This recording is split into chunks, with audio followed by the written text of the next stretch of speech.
اس میں جنگ و جدال، قتل و قتال سب حرام ہو جاتی ہیں۔ اس دور میں جو جنگیں ہوتی تھی کفار و مشرکین بھی اپنی تلواریں روک لیا کرتے تھے۔ یہ 4 حرمت والے مہینوں کی سارے لوگ عزت کرتے، ان 4 مہینوں میں امن و امان قائم ہو جاتا۔ جیسے 2 قبیلوں میں جھگڑے ہیں، فساد ہے اور ایک دوسرے سے جنگ پر ہمیشہ آمادہ رہتے ہوں، لیکن ان 4 مہینوں کے اندر امن قائم ہو جاتا تھا، راستے کھل جاتے تھے۔ اور اللہ تبارک و تعالیٰ نے قرآن پاک میں ان 4 مہینوں کی فضیلت بھی بیان فرمائی۔ اس میں رجب کے لیے ایسی فضیلت ہے، اللہ کے نبی صلی اللہ علیہ وسلم ارشاد فرماتے ہیں یہ رجب کے مہینے کی فضیلت ایسی ہے جیسے قرآن کی فضیلت دوسری کتابوں پر ہے۔ دوسری کتابوں میں جس طرح سے افضل قرآن ہے، اس طرح سے رجب المرجب تمام مہینوں میں افضل ہے۔ اور نبی کریم صلی اللہ تعالی علیہ وسلم اس میں عبادت کرنے کے لیے ترغیب دیا کرتے تھے۔ اس کو ترجیب بھی کہا جاتا ہے، اور خاص طور پر رجب کے متعلق بزرگان دین نے فرمایا یہ فصل بونے کا مہینہ ہے۔ کھیتی باڑی والے سمجھ سکتے ہیں کہ اس میں بھی 3 موسم آتے ہیں، پہلے بیج کی بوائی کا وقت آتا ہے، پھر اس کی سینچائی کا وقت آتا ہے، پھر کٹائی کا وقت آتا ہے۔ تو رجب کا مہینہ یہ فصل بونے کا مہینہ ہے نیکیوں کے، اور شعبان کا مہینہ اسے پانی دینے کا ہے، اور رمضان کا مہینہ فصل کاٹنے کا مہینہ ہے۔ اور رجب کا مہینہ آتے ہی اللہ کے نبی صلی اللہ تعالی علیہ وسلم یہ دعا فرمایا کرتے تھے، اللہم بارک لنا فی رجب و شعبان وبلغنا رمضان۔ سب کو یہ دعا بھی کرنی چاہیے۔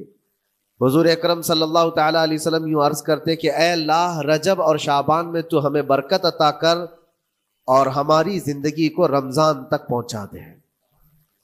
اب رجب آپ نے دیکھ لیا ہے تو اب کثرت سے یہ دعا کرو کہ مولا اس زندگی کا رمضان ہم سے جانے نہ پائے، رمضان تک ہماری سانسوں کو پہنچا دے۔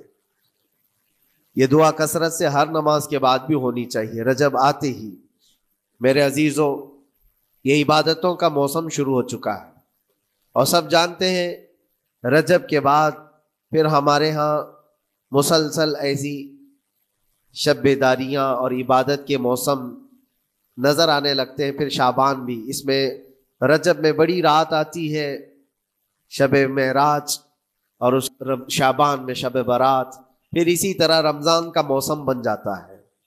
تو اب یہ موسم بنانے کا وقت آ چکا ہے، تو سب سے پہلی چیز یہ ہے کہ میرے عزیزوں فصل کے بونے کے لیے کن چیزوں کی ضرورت ہوتی ہے، اس چیز کا خیال رکھیے۔ بیج اگر کھوٹا ڈالے ہو اور ویسی ہی فصل آنے کا انتظار کرو گے تو پھر نہیں ہوگا۔ بیج کو کھرا اور خالص ہونا چاہیے۔ جو نیکیاں کرنا چاہ رہے اس کو صاف ستھرے اچھے ماحول میں کیے جانے چاہیے۔ کھیتی باڑی کرنے والا جانتا ہے بیج تو وہ بو رہا ہے، زمین بھی اچھی ہے، ساری چیزیں، کئی چیزوں کی ضرورت ہوتی ہے۔ بیج بھی اچھا ہو، زمین بھی اچھا ہو، موسم بھی اچھا ہو، تب جا کر کے اس کی فصل نکلتی ہے۔ بیج اچھا تھا، زمین اچھی نہیں تو بھی فصل نہیں آتی۔ بیج بھی اچھا ہے، زمین بھی اچھا ہے، موسم صحیح نہیں ہے تب بھی فصل نہیں آتی۔ ابھی آپ کے پاس 3 چیزوں کا ہونا ضروری ہے، بیج اور زمین اور موسم۔ بیج جو ہے یہ نیکیاں ہیں، اور زمین تمہارا دل ہے، اس کا اتنا ہی پاک ہونا ضروری ہے۔ اور موسم یہ رجب کا ہے، اس میں تو کوئی شک نہیں ہے کہ عبادتوں کا موسم ہے، فصل کی اچھے لانے کا موسم ہے۔ لیکن سب سے پہلی چیز اب ہمیں ضرورت ہوتی ہے کہ ہم کیا بیج بو رہے ہیں۔ شیخ سعدی رحمۃ اللہ تعالی علیہ فرمایا کرتے کہ زمین میں ادرک بو کر کے گنا آنے کی امید تو نہیں کر سکتے، جو بویا ہے وہی اسی کی فصل آئے گی۔ لوگ عمل خیر کرے تو اس کا نتیجہ بھی خیر آئے گا، اور برائیاں کریں اور پھر رمضان میں یہ انتظار کریں کہ میں نے جو بویا ہے اس کی فصل آئے، تو ایسا نہیں ہوتا۔ بہت سارے لوگوں کا وہ شک بھی میں دور کرنا چاہتا ہوں کہ رمضان المبارکہ میں فضیلتوں کو آپ سنتے آئے ہیں، رمضان ایسا مہینہ ویسا مہینہ، اتنی برکتوں والا، اتنی رحمتوں والا، لیکن بہت سارے لوگوں کے حالات چونکہ تو ہی رہتے ہے کہ رمضان المبارکہ یقیناً اتنی برکتوں اور رحمتوں اور سعادتوں لے کر کے تو آتا ہے، لیکن تمہیں 2 مہینے پہلے سے کہا گیا تھا کہ فصل کے لیے تیاری کرو، تم نے بیج نہ بوئے، اپنی زمین کو صحیح کیا ہی نہیں، پھر رمضان میں جو بارش ہو رہی ہے اس کا فائدہ کیا ہے؟ روڈ پر 10 سال بھی بارش برسے وہاں پر کوئی فصل نہیں آئے گی، کیونکہ وہ زمین سخت ہے اور بیج بونے کے قابل بھی نہیں ہے۔ رمضان المبارکہ میں رحمتوں کی جھماجھم بارش تو ہوتی ہے، لیکن دل اگر سخت ہے گناہوں سے تو اس بارش کا کیا اثر ہوگا اس پر؟ اسی لیے دلوں کی نرمی یہاں سے شروع کریں، رجب المرجب سے، اس کی راتوں میں اللہ رب العزت کو پکاریں، مناجات کریں، عبادتوں کے لیے کچھ دن تو خاص کر لیں۔ بہت دنیا میں ہم نے اپنے آپ کو ملوث کر رکھا ہے، کچھ راتیں اللہ رب العزت کی عبادت میں تو لگائیں۔ اللہ کے نبی صلی اللہ تعالیٰ علیہ وسلم کی ایک حدیث ہے، جامع الاصول سے نقل کی ہوئی، رجب المرجب کے پہلے جمعے جو ہم لوگ ابھی گزر چکے، ابھی یعنی وہ رات تو گزر چکی، کل کی جو گزری ہوئی رات ہے رجب کی، یہ پہلی جمعہ کی شب تھی۔ اس کے متعلق روایت ہے کہ 12 رکعتیں جو مغرب کے بعد سے لے کر عشاء کے درمیان پڑھتا ہے، اللہ کریم اس کے تمام گناہوں کو معاف کرتا ہے اور اس سال اس کو پورے طور پر ناگہانی آفات سے محفوظ رکھتا ہے، اور شیطان کے اس پر قابو پانے سے بھی اس کو اللہ محفوظ رکھتا ہے۔ تو یہ تھی تیاریاں، یہ ساری چیزیں ابھی سے تیاریاں ہونی چاہیے۔ رجب کے 3 دن آتے ہیں جس کے متعلق فرمایا گیا ہے ایام بیز میں بھی 13، 14، 15 یا 14، 15، 16 یہ جو تاریخیں آتی ہیں اس میں روزے رکھو۔ اس کی بھی بڑی فضیلت ہے کہ تم تیاریاں ابھی سے شروع کر دو کہ رمضان المبارکہ میں اچھی فصل دیکھ سکے، ہمارے جسم کے اندر بدلاؤ آ سکے، ہمارے دل کے اندر انقلاب آ سکے۔ اور تیاری یہاں سے نہ کر کے صرف رمضان میں ہی امید لگائے بیٹھتا ہے تو میرے عزیزوں کچھ تو صفائی کی ضرورت ہوتی ہے۔ آپ نے اگر زمین خریدی کھیتی باڑی کی غرض سے اور گئے، وہاں جاتے ہی آپ نے سوچا کہ اس میں فصل آ جانی چاہیے، تو کسانوں سے پوچھو تو بتائیں گے آپ کو نہیں، زمین کو پہلے صاف کرنا پڑتا ہے، کچرے ہوں گے اس کے اندر بہت سارے، ہل چلاؤ یا کسی بھی طرح سے اس کو صاف کرو۔ صاف کرنے کے بعد پھر یہ بھی کسان کہتا ہے کہ زمین کو تھوڑا ڈھیلا کر دو، بڑے بڑے ڈھیلے ہوں تو اس کو توڑ دو اور مٹی نرم ہو جائے، اور اس کے بعد پھر کسان کہتا ہے تھوڑا پانی بھی چھڑکاؤ کرو، گیلی ہو جائے، تب جا کر کے تم اس پر بیج بو۔ میرے عزیزو، یہ رجب بیج بونے کا موسم ہے تو پہلے زمین کو ڈھیلا تو کر دو، زمین کے اندر جو کچرے ہیں اس کو نکال تو دو، دل کے اندر جو وسوسے بھرے ہوئے ہیں، گناہوں کے خیالات بھرے ہوئے ہیں، اس کو پاک تو کرو۔ اس کو پاک کرنے کے لیے اللہ کریم کی بارگاہ میں آ کر گڑ گڑاؤ، تمہارا ایک آنسو تمہارے تمام گناہوں کو اور اللہ کے غضب کو ٹھنڈا کر دیتا ہے۔ ہاں، ایک آنسو کا قطرہ تمہارے لیے اللہ کریم ہے، موتی سمجھ کے شان کریمی نے چن لیے قطرے جو گرے تھے عرق انفعال کے۔ امام غزالی رحمۃ اللہ تعالی علیہ نے لکھا ہے کہ آج اللہ تبارک و تعالیٰ کی رحمت کو اپنی طرف مائل کرنے کے لیے اگر تم کچھ کر سکتے ہو تو بس یہ ہے کہ دنیا رونے اور گڑ گڑانے سے نہیں مانتی، لیکن مولا کریم بندے کے ایک مرتبہ سجدہ کر کے اسے پکارنے سے فوراً قبول کرتا۔ موسیٰ علیہ الصلاۃ والتسلیم اللہ تعالیٰ سے پوچھتے ہیں، مولا جب تیرے بندے تجھے پکارتے ہیں تو اس میں نیک لوگ بھی ہوتے ہیں اور گنہگار بھی ہوتے ہیں، تو کیا تو سب کی پکار کا جواب دیتا ہے؟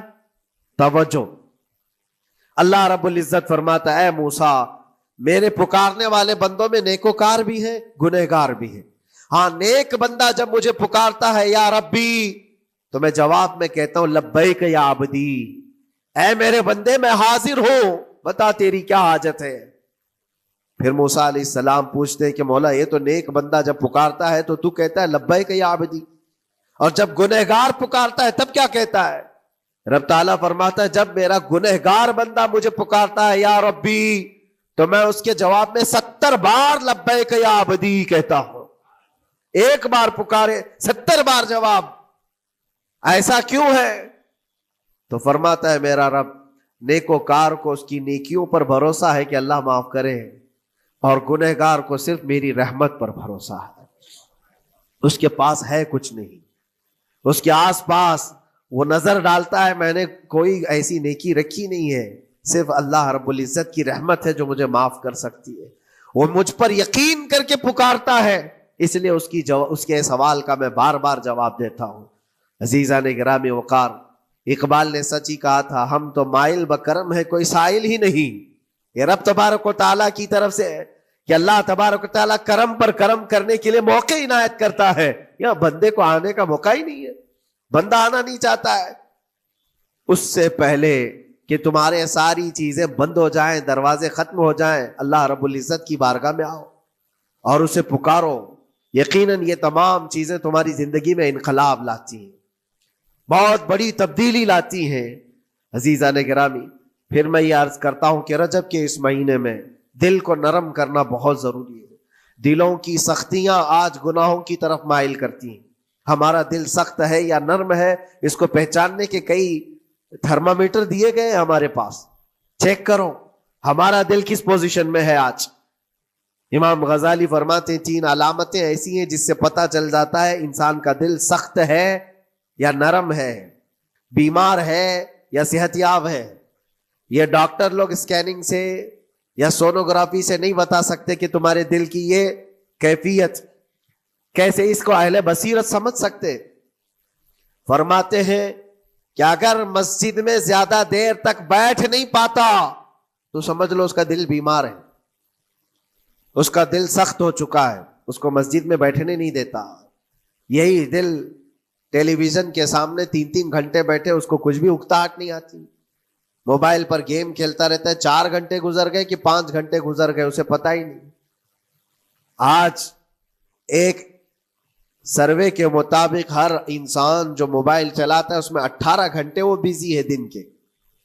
کئی جگہوں پر ایسے حالات آئے 18 گھنٹے دن میں ہوتے ہی ہے 24 گھنٹے، جس میں 6 گھنٹے اگر آرام کے نکالے تو باقی پورے 18 گھنٹے کیسے انسان بیزی رہ سکتا ہے؟ اس میں کھانا بھی ہے، پینا بھی ہے، حاجتیں بھی ہیں. لیکن سروے کے مطابق یہ بھی بات آئی ہے کہ 18 گھنٹے کنزیوم کرتے ہیں.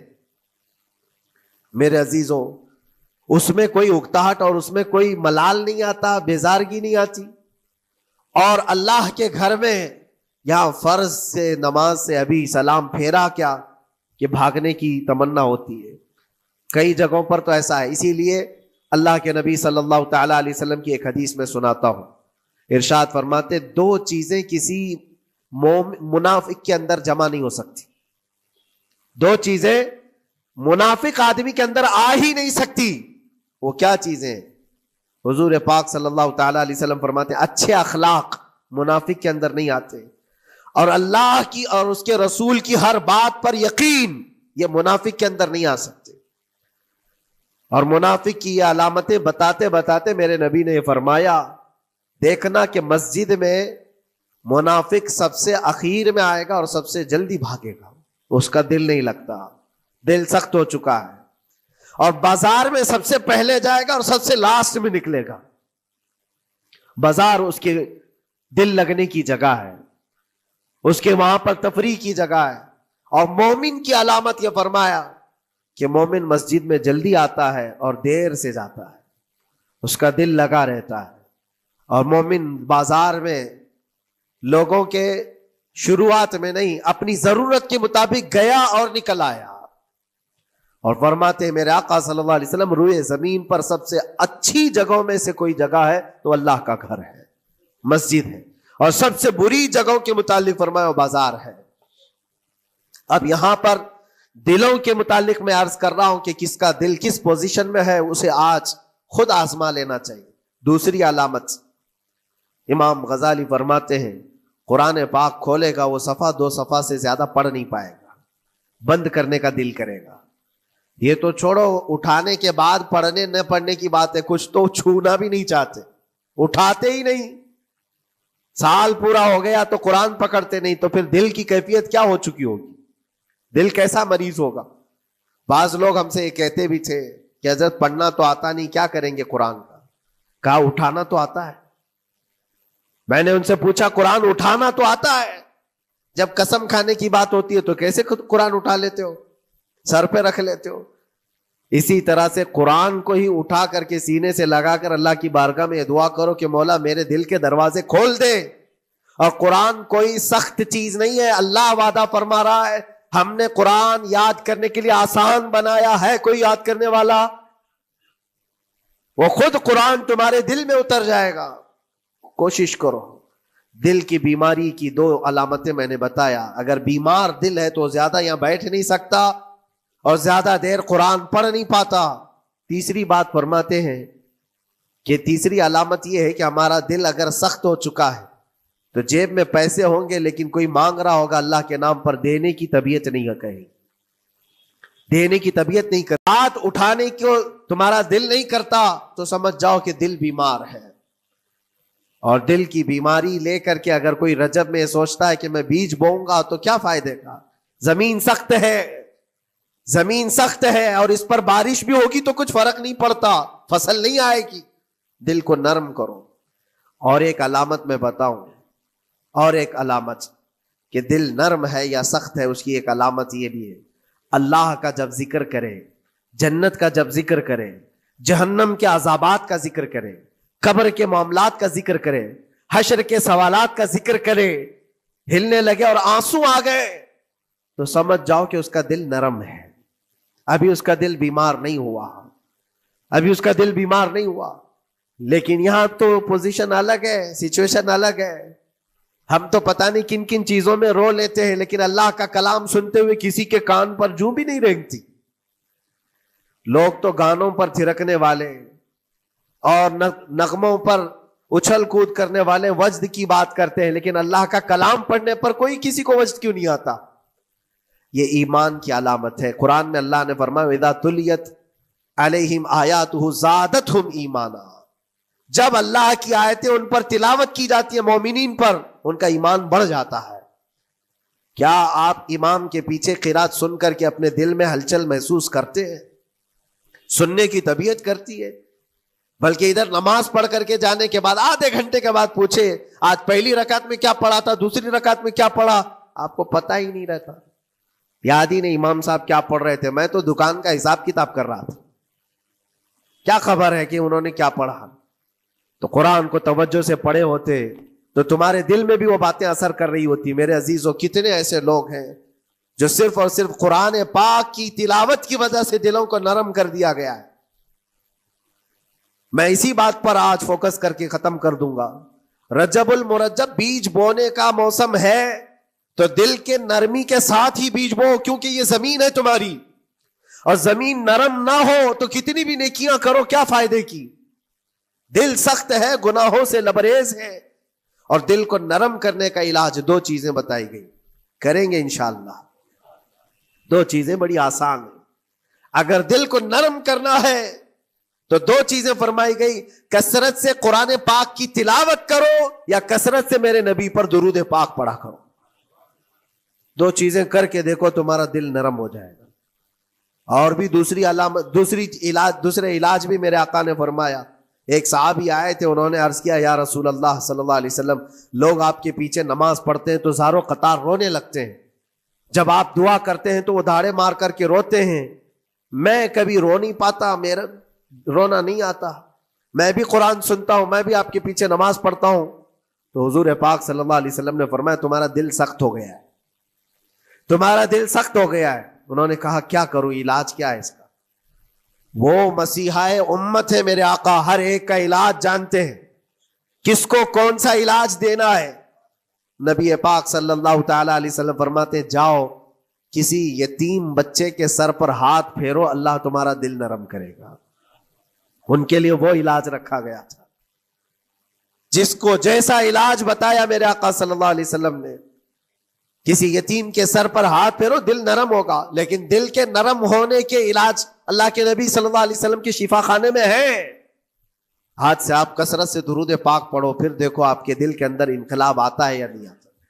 آپ کے چہرے کا نور بڑھ جائے گا, زبان کا اثر بڑھ جائے گا, عمل خیر کی طرف رغبت بڑھ جائے گی. کثرت سے جب بندہ حضور پاک صلی اللہ علیہ وسلم پر درود پڑھتا ہے, اس کی زبان سے جھوٹ نکل جاتا ہے, گالی اس کی زبان پر نہیں آ پاتی ہے, کیونکہ وہ پاک کرتا چلا جاتا ہے اپنی زبان کو.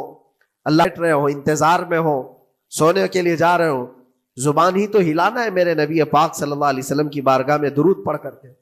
اور ضروری نہیں ہے کہ بہت لمبے لمبے درود پاک آپ کو یاد کرنے ہوں، صلی اللہ علیہ وسلم بھی پڑھ لیا تو یہ درود پاک ہے، یہ درود پاک ہے۔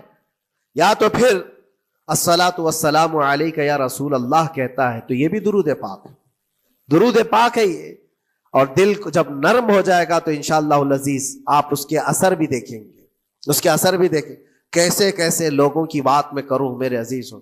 آپ کو پتا ہے تاریخ کے اوراق الٹ کر کے دیکھو، ایک صحابی حضرت نعیم اور